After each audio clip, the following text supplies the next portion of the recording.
Yes, hello, samahan nyo ako. Mag-marinate tayo ng manok. Gagawa tayo ng chicken joy or roasted sa Riyadh kung tawagin. Lagyan natin ng 10 kilong garlic powder. Yan, garlic powder po yan. Tapos, lagyan natin ng 1, 2, 3, 4, 5. 5 kilong paminta. Yun. 5 kilong paminta. Tapos, syempre, lagyan din natin ng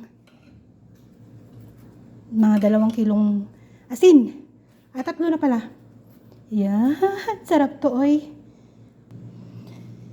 So, ayan, kompleto na. May paminta, may garlic powder, may asin, may lemon.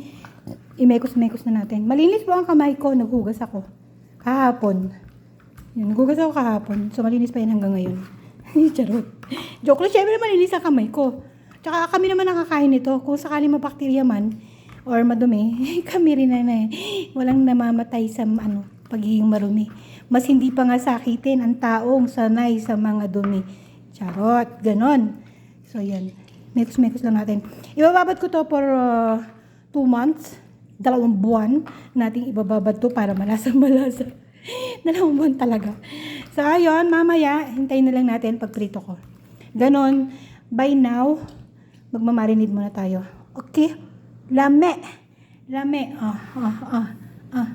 Kuhanin sa gilid, kuhanin sa taas, kinuha, inangguluhan. Ayun, marinate.